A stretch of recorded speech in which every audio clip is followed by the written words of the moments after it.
I'm just wondering, what points do you think I should stress? I mean, Paul Flynn's report, or should I summarise what's happened, or what would be interesting? It'll be a conversation. Right. I'm going to ask you to summarise what's happened since the last time we talked to you. See, because this is an update. Right. And when I met you, it was in October. Yeah, I think, was it September or October? Yeah. No, it wasn't. It was September. That's right. Yeah, it was September. Yeah, it was September. And so there's quite a lot of water under the bridge since September. Right. And this whole thing seems to have evaporated. It's just like, it's not in the news, no one's talking about it. All the people who were really talking about it a lot on the internet, that's all kind of, that's all evaporated too. And everyone's thinking, what was that all about? And so I'd like to ask you, what was that all about? What have we all learned? What do you think happened? What's the optimistic message for us all? And then a personal note about what your personal plans are, because I think you've got a lot of people there out there who really love you and who want to know what you're up to and what you're thinking and what's next, and it's a chance to talk about the book and, you know. Yeah, I'm off to my Greek island. Off to your Greek island. Yes, exactly. So, okay, let's make a start here. I don't even know what date it is. It's the 15th, isn't it? Yes, 15th. Okay, right. So here we go.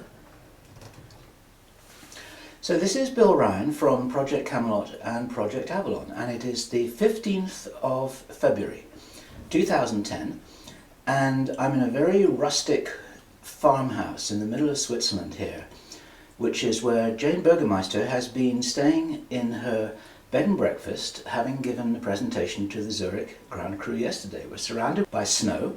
There's an enormous cowbell just behind Jane's head here on the right of the camera. It's all very idyllic and very quaint, and this is a short interview to catch up with you, Jane, to ask you, since we spoke with you last, which was in September last year, feels like a long time ago, what has happened from your perspective, what's happened with you, and what's happened to the swine flu? Well, the swine flu has fortunately disappeared. It's no longer in the newspapers, it's no longer in the media.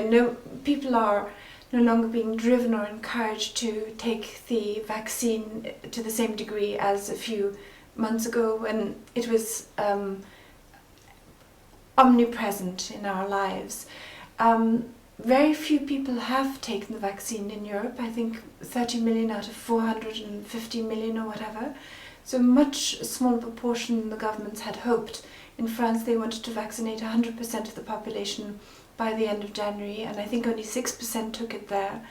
6 or 7% took it in Germany and in the UK and so on, and also in countries like Switzerland. I think 60 million people took it in the USA, according to the figures of the CDC. Again, maybe quite a small portion of the total population of 400 million is it in the USA. So we have seen an incredible awakening among people. They have become aware that the vaccination was more dangerous than the virus, that it contains toxic ingredients, mercury and squalene, and they have passed that information and shared it around with their friends and their colleagues. And people have not gone and taken this vaccination. They have not given in to fears. They have not allowed themselves to be manipulated into taking something that is actually more dangerous than the actual virus. And this has been achieved through the use of the communication and information technology, through the email, through YouTube, through interviews like yours.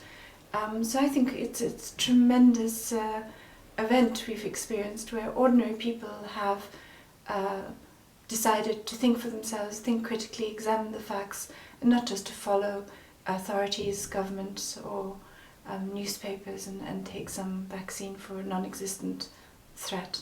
It's nice to have a real victory for a worldwide grassroots movement, isn't it? This is what it is. Absolutely. Even the World Health Organization Director General Dr. Chan said to her executive at the executive board meeting on January the 18th that they didn't anticipate that people wouldn't take this vaccination.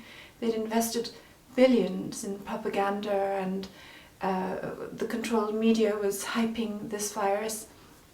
So this was really an unexpected victory, and was due to every single person who spread that information, who took the time and trouble to read about it, to maybe tell their friends, their colleagues, their other members of the family. So what it has revealed to my mind is the extraordinary intelligence and solidarity of people out there, that they do care about their neighbours, their friends. They are willing to pass on this information, and though it was quite difficult to grasp and quite unpleasant to grasp, they were willing to take the trouble to look at the facts and get to the truth in many, many cases. So you're not just talking about people who for many years may have done a lot of research into secret government plans on the internet. You're talking about regular people waking up, looking at the information in front of them, taking stock, acting intelligently, and realizing what was happening. I think that is what we're seeing. We're seeing a completely new scale of awareness among the ordinary people, that we have a big problem with our governments. I was just talking to somebody yesterday who said that her mother, who's about 60 years old, has always taken every single vaccine and believed that the governments were representing the interests of people. But when it came to the swine flu vaccine, she looked at the facts and decided not to take it. And slowly she's becoming aware that the government that is giving this vaccine doesn't have the interests of its people at heart, and beginning to ask questions about why are they doing this, who's behind it, what is their motivation. So I think we're seeing in Europe a huge awakening that we have a big problem. We have a shadow government. We have an international corporate crime syndicate, as I call it, who are controlling governments, health ministries, who are pushing this poison onto populations. And the governments have got an interesting problem on the other side, because they've got a population now that isn't necessarily going to be willing to take things at face value anymore.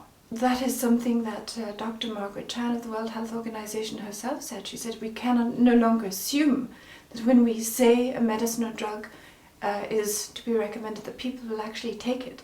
There's been a tremendous collapse in demand for vaccines among the people in Germany and France, and I'm sure also America, even when it comes to vaccinating their young children against mumps, as a result of the skepticism that has surrounded this whole swine flu campaign.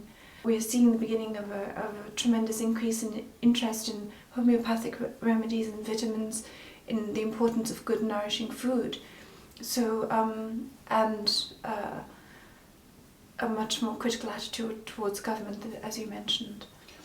Now, many people will be watching this in America. They may not be aware of what happened in Poland with the health minister there. That's a fascinating development, wasn't it? That was a key development, because the health minister in Poland, Eva Kopacz, is actually a doctor, a family doctor, and she looked at this swine flu vaccine. She saw that it was not adequately tested, and she decided not to order the swine flu vaccines for the Polish people on the basis of the fact that it could be dangerous, potentially dangerous to them. And she was the only health minister of all the health ministers in Europe who made that decision. Even though if you looked at the facts soberly, objectively, you would think every single health minister would have decided not to, purchase this swine flu vaccine. Her decision not to purchase the vaccine was a turning point, I think, in the campaign. It was quite widely publicized, and it made people aware that there are responsible politicians and doctors who recognize there's a problem with this vaccine.